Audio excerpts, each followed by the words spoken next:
Welcome back to Let's Talk Sports Radio right here on 94.9 Bob FM, brought to you by Gino's Pizzeria. Joining me now, the lead fantasy analyst for thescore.com, Justin Boone. Justin, how you doing, my man? I'm great. It's a busy time of year. Things are really starting to pick up once August comes back around, but it's super exciting, and I couldn't be more pumped for all the drafts that are still going to happen over the next week or so.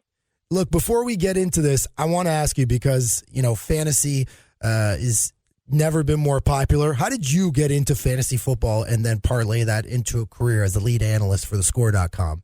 I started playing football in high school, actually my second year of high school. I didn't play my first year. And once I started playing football, I was completely sold. That was it for me. Hockey went away, basketball, every other sport kind of fell by the wayside.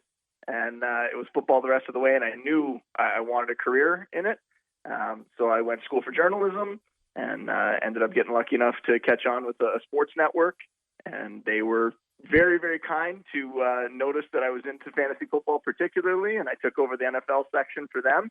And I've been doing it now for 10, 12 years and just sort of progressed along the way until I ended up at the Score, where I was running the entire NFL department at the Score. And now, last year, I was made the full-time fantasy lead analyst. So really, really excited to be doing this. And this is very interesting because this offseason was the first offseason where I was solely dedicated to fantasy. So I feel more prepared than ever. And, a lot of movement, a great draft, a lot of offensive players, a lot of implications. We'll start with the biggest news. Andrew Luck surprisingly retires after just 6 seasons in the league. Tons of fantasy implications there. I'm assuming, like many people in the sports community, you were probably shocked. But let's talk about the fantasy implications of Andrew Luck retiring at the age of 29. Well, it's really unfortunate because there's so many pieces on that offense that we were really excited about. And the biggest faller from it is going to be T.Y. Hilton. And it's unfortunate because T.Y. had such a great rapport with Luck. And I know T.Y.'s come out and said that he's dedicating the season to Luck. And the beat writers have said that T.Y.'s had this great offseason.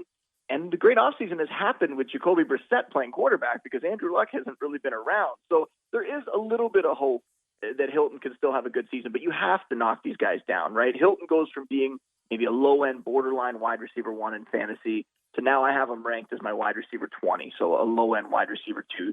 Drops a full round, maybe more.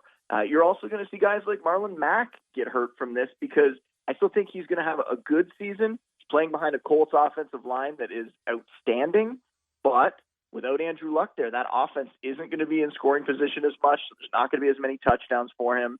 And also, you're not going to have those really positive second-half game scripts where the Colts are having these big leads and getting to ice them away by handing the ball off to Mack. So across the board, all the skill position players on the Colts take a pretty big hit with this one. Yeah, even Ebron, who had that breakout year last year, they signed Devin Funchess, they draft Paris Campbell. Definitely a lot of disappointed, football fans, of course, first and foremost, to lose a great talent like Andrew Luck, but certainly a lot of those Colts, and even Hilton at the age of 29, who knows how many years he really has left as an elite player, being kind of a, slight in stature and, being a speed-based player. That, we probably have seen the best of T.Y. Hilton, yes? I would say so. A lot of, even when you're looking at dynasty fantasy leagues, you were excited about those Colts options for a few years to come because Luck was going to be around for a while there. Someone like Paris Campbell coming in, he was a guy who could have replaced Hilton in the next few years. So he had a really bright outlook. Now you don't really know what's going to happen at quarterback for them.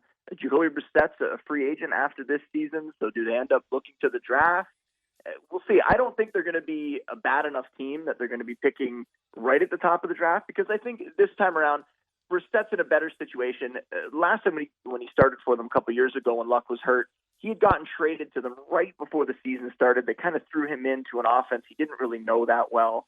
Now the offensive line's better. The coaching staff is definitely better with Frank Reich there. So Brissett has somewhat of a chance.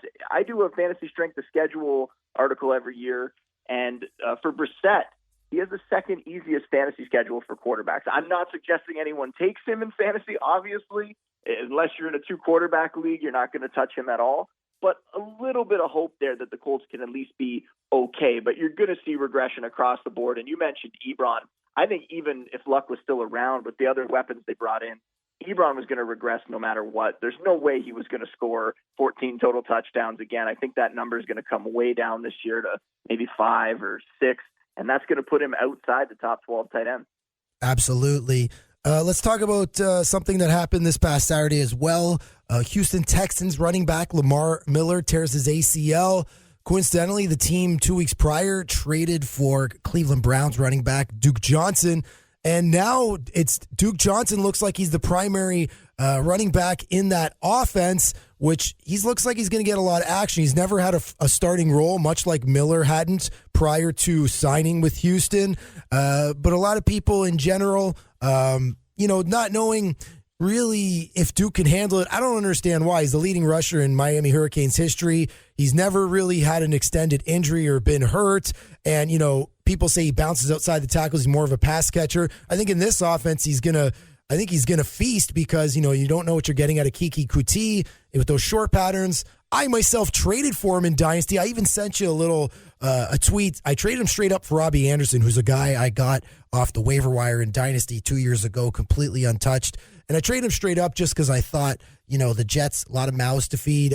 Quincy Enunwa re-signed, Jamison Crowder signed, Herndon, although he's got a 4-game suspension. And then you got Bell, who's got is going to need some touches. He's also a receiver. I didn't think that I don't know why everyone's so high on Robbie Anderson. But anyways, let's just talk about Duke. Is Duke someone that you need to be drafting and moving higher up the board? Definitely. And if you look at drafts right now, around the 4th round, that's when it really starts to dry up at running back as far as guys that have guaranteed volume. And really, that's what you want at the running back position. You need that guaranteed volume to produce. And once that dries up, that's the point where you have to start looking at Duke Johnson. So I would say around the 5th round. Now, we don't know what's going to happen here because this Jadeveon Clowney trade could really shake things up. There's been talk he could go to Miami and that maybe Kenyon Drake could be coming back. There's been talk that he could go to Seattle and maybe Rashad Penny would be coming back. Now there's talks with the Eagles. I haven't heard Jordan Howard's name floated out there, but obviously they drafted Miles Sanders. They brought back Darren Sproles. So maybe they could send one of their running backs the other way. So I'm not totally sure that the Texans are done in that backfield yet. They could even look at someone like a veteran like Doug Martin who just got released, or maybe someone who gets cut over the weekend. So I think there's going to be another back added to that backfield. But I do think that right now, for what they paid for Duke Johnson, the draft capital they gave up, he's going to be a big part of that offense. And obviously we know passing touches, receiving work is more valuable for running backs than carries if you just go straight one-to-one comparison there. And Duke's going to be involved in that passing game with Kiki Kuti hurt at the beginning of the year here. We don't know if he's going to be available week 1. You could see Duke Johnson even lining up in the slot, getting some work there. So he's going to be a big part of this offense. And the Texans have a much harder schedule this year, which really, if you look at their offense, makes it interesting because Deshaun Watson is one of the best quarterbacks in the league. I think everybody can accept that now. Just an outstanding talent. Playing behind a not great offensive line, which is really the only worry about that Texans offense. But if they're going to be in more bad game scripts where they're trailing, closer games where they're throwing the ball, that's going to favor Duke Johnson as well. So I do like him just on that fringe RB2 range. I would sneak him into my top 24 in PPR.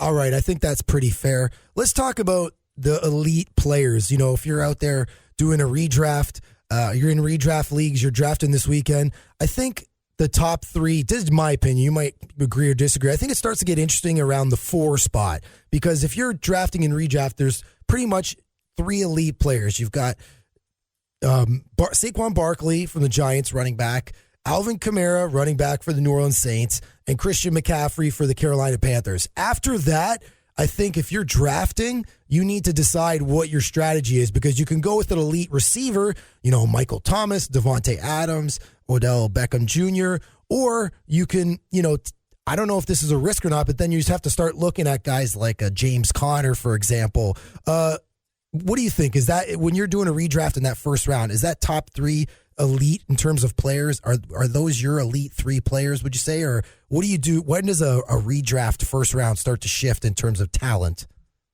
Well, definitely the top 3 stand out, and it would be a top 4 if Ezekiel Elliott was still in the mix. Yes. Right now, we don't know if he's going to be around or not.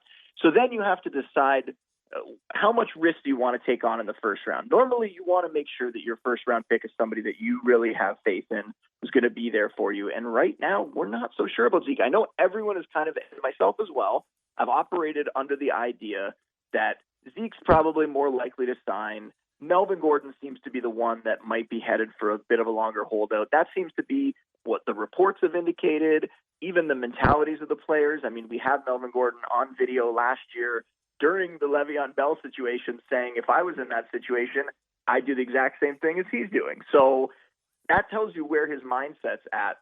With Elliott, though, I am still willing to take him 4th overall, but you just have to accept that there is a ton of risk in doing that. And if you're going to do that, I highly recommend getting his backup, which is rookie Tony Pollard.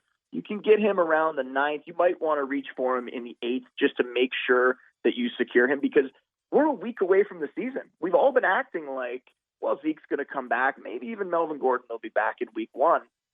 Next week, we're a week away from the season kicking off, and neither of these guys are back with their teams right now. So I think it's fair to start to worry, and you want to see them back with the team early next week if they're going to play week 1. So we have the weekend here where hopefully they're going to sign. But right now, I am definitely concerned that both those guys are going to miss at least some games at the beginning of the season. But even said, if you feel very confident that you can get Tony Pollard or another early season replacement to fill in for Zeke, he belongs among those top 3, top 4 guys. And you could make an argument, if there was no questions about Zeke at this point in the year, he could be the number 1 overall player in fantasy. So I'm willing to take him there. For the people who are a little more risk adverse, I would go and get Devontae Adams or DeAndre Hopkins. Those guys are rock solid. They're going to produce for you. 2 of the best receivers in the league. Adams was so consistent last year, had 80 yards or a touchdown in every single game last season. You just don't get that kind of consistency from many players. And obviously Hopkins has been one of the best for a while here. So I would go with them. If you do still want to go running back and you're scared of Elliott, for me, that sends me more in the range of David Johnson, Nick Chubb. I know some people have concerns about both those guys. David Johnson had a bit of an off year last year, but I think a lot of that could be attributed to the offense around him, the coaching staff they had. They've revamped both of those, bringing in Cliff Kingsbury, drafting Kyler Murray at quarterback. Going to be more of an exciting offense, hopefully a quicker paced offense, and hopefully this coaching staff knows how to use David Johnson, which is getting him outside, getting him the ball in space in the receiving game. You don't just run David Johnson up the middle every single time, and that's really what the coaching staff last year was doing. And then for Nick Chubb, the concerns come with the signing of Kareem Hunt. Everybody knows Kareem Hunt in Kansas City was an outstanding fantasy player, but he's not going to be able to play until week 10 this year. He has an 8-game suspension. He's not going to be with the team during that time. And we saw last year, Nick Chubb is a phenomenal running back. He is so good, and now he gets half a season to once again establish that he is a really good running back here. And Odell Beckham joins that offense. So now that's going to draw some of the defenders away from the line of scrimmage. They can't crowd it against Chubb, which only helps him. It's going to allow him to break more big plays as well. So I really like those 2 as my 5th and 6th running back, and I'd be willing to take them in the mid-first round. But for me, I would roll the dice on Zeke at 4. You know, that's crazy. There's one name that everybody is ignoring this year in fantasy, and that's one of the top talents from last year, Todd Gurley. Of course, he has knee issues. Darrell Henderson coming in out of Memphis, the rookie. You still got John Kelly kicking around. I believe Malcolm Brown's in there for the Rams. This is a guy that was a league winner. And, you know, because of some injury concerns, we haven't really seen him in the preseason. If you're drafting at the bottom of the first round, and you could maybe, I think if you're in a redraft league, you want to be at the top or at the bottom so you can get that turn pick. I think the middle is kind of a little bit of a questionable area. But I think, what do you think of Todd Gurley? Because I think, you know, if he comes back healthy, you know, he could be a league winner, especially at a low value at the end of the first or the top of the second. Who knows? I think with Gurley, there's a bunch of different concerns. The first is obviously, is he healthy? And if he's healthy, has the injury affected his athleticism, his explosiveness? We don't know, because when he came back last year, they said he was healthy in the playoffs, and he didn't look like the same player. So he's had an off season to work on that, to rehab more. Hopefully now he's at a phase where he's got a lot of that explosiveness back, but we don't know because we haven't seen him in the preseason, and we're not going to. So this is going to be a big reveal in week 1. The other concern, and I think this one is the bigger concern for me, is his workload, because everything that the Rams have done, everything they've said has indicated that workload is coming down. He was one of the biggest workhorses last year, the last 2 seasons, and for fantasy, obviously one of the top fantasy players. Now that workload's coming down because they not only did they match the offer that the Lions gave to Malcolm Brown to bring Malcolm Brown back, but then they go out and spend a 3rd-round pick to get Darrell Henderson in the draft. So they're loading up that backfield for a reason. And sometimes even, we have to wade through coach speak this time of year. Sometimes the actions that teams take can tell you even more. And in this case, they have gone out and gotten more running backs. It seems like they're bracing for, either to give more carries to these other guys or in case Gurley gets hurt again or isn't able to produce. So I'm not as excited about Gurley, but here's the thing. Even if his numbers come down from the last couple seasons, his numbers were so big, his volume was so big that he can still be a low-end RB1, even if he's only getting 60 or 70% of the touches that he was getting before. So there's still hope for him. I just think when you're drafting him, he no longer has that number 1 overall running back upside, and maybe doesn't even have top 4, top 5 upside anymore. So if you're drafting him in the late 1st or into the 2nd round, and I have taken him in the 2nd round more than a few times, you just have to understand that the ceiling isn't as high as it once was. Fair enough. Couldn't agree with you more. Last question about running backs, and we'll move on. LeVeon Bell, 1 season away from the league, returns to my beloved New York Jets. Are we allowed to have favorite teams as journalists? Let's caveat that. Are we allowed to? Or we no? are. I'm a Bills fan. All right. You're from Ontario, yes? I am, yeah. Yeah, okay. I grew up in Niagara Falls. Oh, and I was a kid right around the time the Bills were going to the Super Bowl every year and losing. Yeah. So I got sucked in back then. I jumped off that ship real early. I'm from Hamilton, and I thought these guys are going to be losers forever. And then I jumped on the Jets, and little did I know, nothing changed. Last question about running backs. LeVeon Bell, 1 season away from the NFL, returns to the Jets. One of the most versatile players in the league. He's going to probably get a ton of passing work because I do believe Sam Darnold's going to take a step this year. As mentioned, I do believe there's a lot of mouths to feed in New York, but I do believe one of the players that will get fed will be LeVeon Bell because of his versatility. Do you agree that LeVeon Bell's being overlooked, and will he be a value like Gurley's towards the end of the 1st round? What do you think about Bell's potential this year returning to the league? I think he's going to be fine, but I don't think, almost similar to Gurley, I don't think we can expect him to put up the numbers that he put up in Pittsburgh, the top 5 or even number 1 overall kind of numbers. And that's for a few reasons.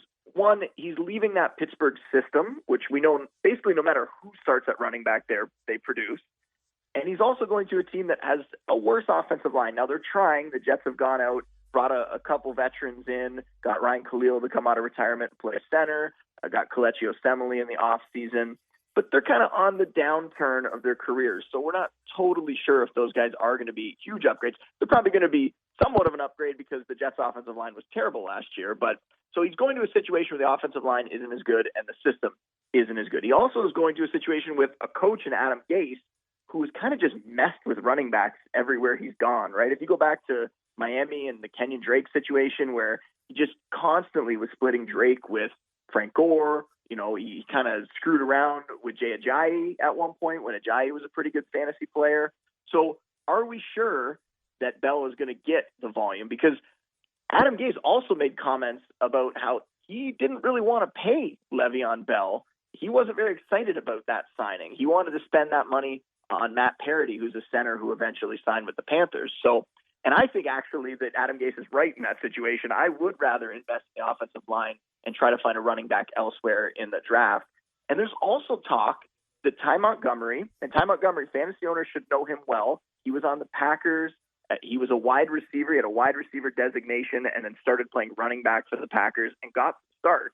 And fantasy owners were able to actually play him as a running back, but in their wide receiver slot a couple years ago. He's there. And there's a ton of talk from beat writers and from the team that he's going to have a big role, especially early in the season as they get Bell back into the fold, back into shape, all that sort of stuff. So I'm not as confident in Bell's workload. I'm not as confident in his efficiency. I do think he's worth a second-round pick, and I see a lot of people take him in the first. I'd rather take guys like Dalvin Cook and Nick Chubb, who I mentioned, James Conner, who you mentioned earlier. I would rather take those guys over Bell this year. I think he's going to be, like I said, an okay fantasy back on your roster, but I had someone on the podcast recently, I think it was Mike Tagliere, Fantasy Pros, and the way he put it was, LeVeon Bell's not going to win you your fantasy title this year. And in the second round, I would rather take someone who I think has a chance to give me that advantage where they're going to help me win my league rather than just be a solid running back for my team this year. Good take, sir. Let's go to wide receivers a little bit.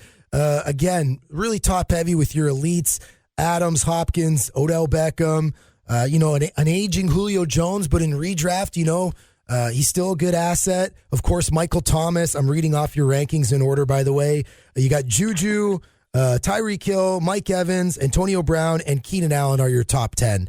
With wide receivers, how do you break them up in terms of tiers, and what's your strategy going in? Because it sounds like I myself, I'm a running back guy. I think you invest in running back. I think wide receiver is so deep and so much changes throughout the season that I think if you can get, maybe one really good wide receiver, you can mix it up, especially if you draft good at tight end. You can afford some variance at wide receiver.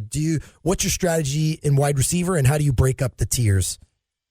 Well, in the past, in a lot of seasons, actually, I was going wide receiver early, and one of the reasons for that is receivers don't tend to get hurt as often. The top receivers tend to be a little healthier than the top running backs. Running backs, a position that obviously faces a ton of injuries.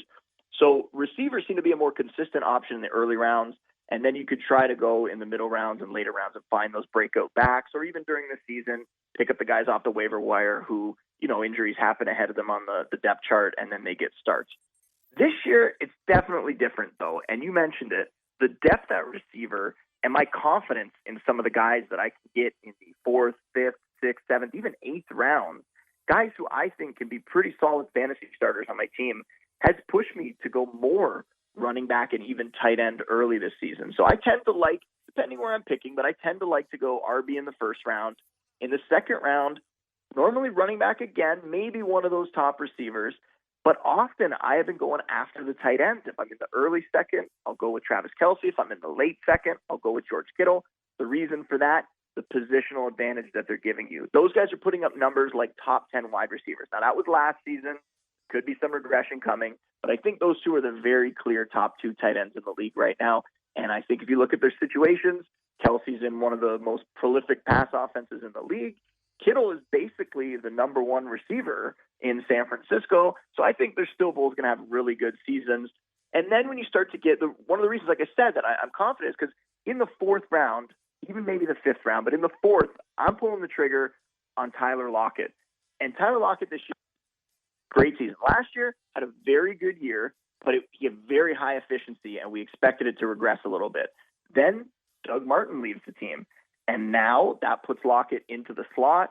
That increases his volume. His target total is going to go up, and there's some injuries in that receiver core right now where DK Metcalf had to have a little knee surgery. We're not sure if he's going to be available week 1. David Moore was their 3rd receiver. He's going to miss time at the start of the season. So that all the more reason to get excited about Tyler Luck this year. He's attached to a very good quarterback in Russell Wilson. And even though we expect that team to be a run-heavy team, and they were last year, they led the league in rushing attempts. Even though we expect that to happen, Lockett's still going to get enough volume that he is going to have a great year. I'm okay with taking him as my wide receiver 1. And then in the rounds after that, going after some of the upside guys. So you mentioned one I like earlier, Robbie Anderson. We're going to have to pay attention. He has a calf injury right now, so we're going to have to see how that plays out. He could miss week 1. Calf injuries can linger, so you have to definitely be careful there. But there's so many other guys, DJ Moore and Chris Godwin, Tyler Boyd. You could just rattle off a ton, and then you go a little bit later to guys like Christian Kirk and Dante Pettis. These are all guys that could end up being starters on your team this year. So that's how I'm approaching it in those middle rounds. I definitely like the value that you're getting at wide receiver way more than the value that you're going to get at running back or any of the other positions, because really in those middle rounds at running back, you have to take guys who are glorified backups that you're hoping an injury happens to clear the way for them. Whereas some of these receivers, they're going to slot right into your lineup as a wide receiver 2, wide receiver 3 from day one. Yes, I couldn't agree with you more. If you got a strong tight end that is essentially a wide receiver, it's like having an extra wide receiver so you can invest in running back and take more chances. I couldn't agree more. I love that strategy. Let me ask you, in terms of wide receiver, who's somebody you think is going to disappoint and who's somebody that's going to surprise? Disappoint, I think the main one is Jarvis Landry. I think one of the problems that you run into in fantasy is the guys with the big names. And Landry has been a name, and he's friends with Odell Beckham going back to their time in college. And now they're back together, and the Browns are a big story, and everyone's excited, and everyone wants to get a piece of that Browns offense. But Jarvis Landry, in fantasy anyway, the reason he put up good numbers early in his career is he was in Miami, where he was playing in the slot. They didn't have a great running game, and he was the de facto running game where he was catching all these short dump-off passes and getting 5 yards, 6, 7 yards kind of thing. Now, the volume isn't there for him.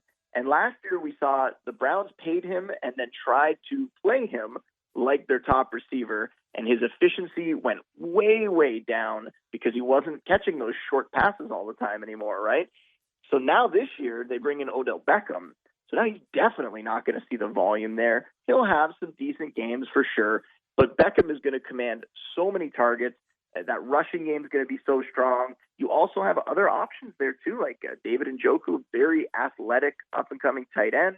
You have Rashard Higgins, who's playing pretty well this preseason. So I don't think that Landry's going to see the volume that he would need in order to put up a good year this year. Interesting. I'm a little disappointed because I got him in Dynasty, but it is what it is. You're absolutely right. I would be trying to trade him before the season starts. I should have moved him instead of Robbie Anderson. You got him like 10 spots below Anderson, so who knows? Maybe. What about any sleepers at wide receiver? I myself, again, I'm going to speak to my own assets. I think Curtis Samuel. Everyone's loving Curtis Samuel this offseason. A healthy wide receiver that can help you a lot, even at running back. Out of the backfield. Maybe spelling McCaffrey. Is there anybody off the top of your head that you think is going to surprise and, outgrow their value this season at wide receiver? It depends. When you're talking about sleeper, it's so hard, right? Because it depends on the league you're in. If you're in an 8 or a 10-team league, a sleeper is going to be a lot different than if you're in a 12 or 14-team league. We've been talking about sleepers all off season as well. So what happens is they may have been sleepers in May or June, and when August rolls around, they're not sleepers so much anymore. So like a guy like Curtis Samuel, I think, would fall into that group where he was for sure a sleeper a couple months ago, but now he's come out at a really good preseason. He's getting all this buzz in camp. Now, you can call him a sleeper, but I don't totally know that he is. I do think he's going to have a great year, though, and he's another one of those guys that you can get in the 6th, 7th, 8th round, even maybe depending on your draft. For me, when I look at sleeper, I want to go a little bit lower down the draft board because I want someone who actually no one is expecting to have a really, really big season. So for me, there's a couple guys that fit that description. One has had a good season in the past, John Brown. He had a 1,000-yard campaign in his second year in the league back when he was with the Cardinals, but he's kind of been a forgotten guy a little bit. Last year in the first half of the year with the Ravens, he was playing very, very well, was having a great season, was on pace for over 1,200 yards. No one really realizes that. Through the first 7 games last year, he was on pace for over 1,200 yards. Then midway through the season, the Ravens make that switch. They bring in Lamar Jackson. They go run heavy. And after that, John Brown doesn't really see much work. But he's a guy that every year is constantly near the top of the league in air yards, which is a very good predictive stat for receivers. Kind of tells you where that opportunity is going. And, hopefully it's indicative that they're going to eventually make good on some of that opportunity. And he's now with a team in the Bills that no one really wants to invest in that Bills passing game. I understand that. But Josh Allen has a big arm. John Brown is a very fast, deep ball receiver. Kind of a perfect match. There's a lot of talk that Cole Beasley's going to get a lot of short passes there, but Brown's going to be the big play threat in that offense. Somebody who I think is being very undervalued. You can get him in the later rounds and maybe has a chance to be a wide receiver 3 in your lineup. I also think Dante Moncrief is someone maybe a little closer to that Curtis Samuel mold where as someone that people weren't really talking about before, but now they've kind of realized that he's established himself as the number 2 receiver for the Steelers. You have Antonio Brown leaving. It's over 160 targets that are gone from that offense. Moncrief's a guy who's had some decent fantasy stretches in the past. When he was with the Colts a few years back, scored 13 touchdowns over 2 years. Even last year, there was a stretch of games. There was 7 games in a row where if you combine just his totals in those games, he was a top 30 fantasy receiver during that time, and he was playing with Blake Bortles, right? So now he gets a big quarterback upgrade, an offense that needs someone to step up. They don't have Antonio Brown. They're still going to want to pass the ball a ton. They need somebody. Moncrief seems to be the guy who's going to get the first shot at being that one. And if you want to go even deeper, I know a lot of people talk about Marquez Valdez-Scantling as somebody in the Packers offense who could step up. I see him more as, a big play threat, a field stretcher kind of guy.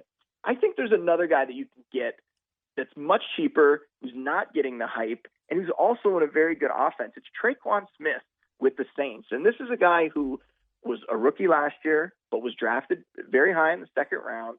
The Saints liked him. But last year, Ted Ginn was with the team. And when you're talking about that field stretcher, speedster role, Ginn had the veteran presence. And when he was healthy, he played over Smith. This year, we're seeing Smith get into the lineup a little bit more, even seeing him and Ginn play together at times, which I thought was very interesting in the preseason. Smith is the guy who's going to step up in this offense. The Saints aren't going to throw as much as maybe they have in years past because the last couple of seasons they're able to lean on their running game, which is very solid, and lean on their defense as well. But looking ahead here, Smith is a guy who I think can emerge as a true number 2 in that receiving core and somebody that you can get dirt cheap in drafts right now. Traquan Smith, I couldn't agree more. Also agree on John Brown. I think he's got like Kenny Stills type potential. He can be that fringe wide receiver 2-3.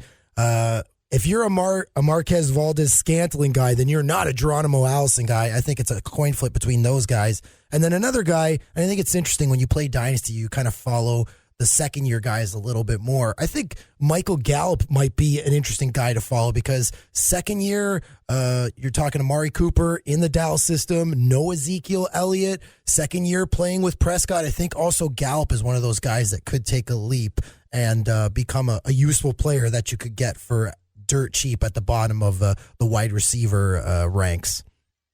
Yeah, I got a ton of flack last year because in one of my rookie Dynasty drafts, I took Gallup over guys like Cortland Sutton and a couple others who were pretty generally ranked ahead of them. But I saw that opportunity, and that was before Amari Cooper got there. I thought there was a pretty good chance that Gallup could emerge as the number 1 receiver in that offense. With Cooper showing up, that's going to be a little bit harder, but we know that Cooper's a little more of a volatile player. He's a little more up and down with his performances. So there's going to be a chance for Gallup there. And with Cooper dealing with this injury, yeah, we don't know, right? He has this plantar fascia injury. They've called it a few different things, but that seems to be the one that they settled on, that it's a plantar fascia irritation. And I've talked to people who have that injury, who have had that injury. It's painful. It's very difficult to deal with. We could see weeks where Sunday morning Cooper just can't go. So that is another reason why you could get excited about Gallup this year. All right. I think we're running out of time. I know you got another podcast, but I'm going to give you a coin flip. You want to touch on tight ends or you want to touch on a Dynasty rookie first round? I'll give you the choice.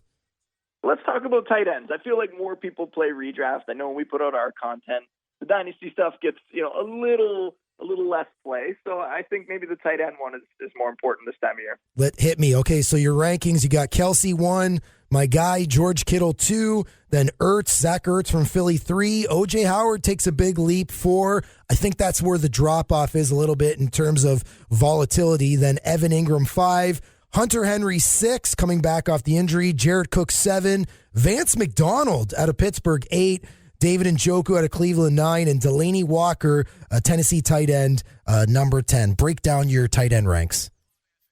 Well, I mentioned some of these guys before, or at least some of these situations before, right? So Kelsey Kittle, we talked about. Ertz is still going to be in that top 3, but I have him a tier down. I think his stats are going to come down a little bit, and it's just because of all the different weapons that are in that Eagles offense. They brought in a bunch of different guys, and they have Dallas Goedert, who's a pretty good tight end in his own right, who's coming up. He's in his second season. So I think Ertz last year obviously set the record for tight ends, 116 grabs. I think that's going to come down significantly, maybe be around 90 catches this year. But I think the bigger issue for him is going to be around the red zone, because some of those other options they brought in, Deshaun Jackson, even a rookie receiver like J.J. Arcega-Whiteside, these guys can score in the red zone. Arcega-Whiteside is definitely a red zone threat, and I think he's going to get involved this year. So that's going to hurt Ertz. And early in Ertz's career, that was one of the knocks on him. He was scoring, 4 or 5 touchdowns a year, as opposed to the last couple of seasons where he's put up 8 each season. And when you lose those touchdowns at tight end, it really, really hurts you. So I think he's going to fall a little bit. O.J. Howard, definitely one of my breakout guys this season. I think he's got a chance to crack that top 3, maybe even pass Ertz. We'll see. But I think he's going to be the de facto number 3 in that Bucs offense, and they're going to be throwing quite a bit this season, and Howard's been great. He's missed time at the end of the last 2 years due to injury, but I'm not very concerned about that. You can't really bank on an injury with a guy like that. We haven't seen anything chronic with him yet, so I'm not overly concerned there. Evan Ingram, Hunter Henry, Jared Cook are kind of all looped into a tier for me. They all have a chance to be in the top 5. Even Cook, and some people might be surprised by that, but Cook's going to leave the Raiders, where he succeeded thanks to volume last year. They didn't have a lot of other options. He had over 100 targets. Now he's going to the Saints. The volume's going to go down, but the efficiency is going to go up. Getting to play with a guy like Drew Brees, those touchdowns are going to go up because there's going to be way more scoring opportunities in that offense. I really like Cook this season because he's also going a little cheaper than the other 2 guys in that range there. Vance McDonald, it's basically the same thing as I talked about with Dante Moncrief, where they have a lot of targets that are going to be available. And McDonald, when he's been healthy, when he's been on the field, has produced in fantasy. He could have a shot this year to take it to the next level. And then there's definitely a big drop after that point. I like Njoku. He's very athletic. He's going to be playing in a good offense. He's also going to have a lot of chance to score touchdowns this season. But just like Jarvis Landry, might be hard for him to see the consistent targets week in and week out when you have some of the other options, or when you have an Odell Beckham in your offense with you, because that was the knock that we saw in Evan Ingram. When Beckham was out of the lineup, Evan Ingram was like a top 5 tight end. When Beckham was playing, Evan Ingram wasn't doing that much. So is that going to be what happens to Njoku this season? And Delanie Walker, the only thing that has happened that has been negative for him is a very gruesome broken ankle in week 1 last year. Prior to that, and I get that he's a little older, he's nearing the end of his career, but prior to that, 4 straight seasons with over 800 yards. For a tight end, that's crazy consistency. So as long as he's healthy, it seems like he is. I still think there's a good chance for him to crack the top 10, maybe even get back up into that top 5 or 6 range.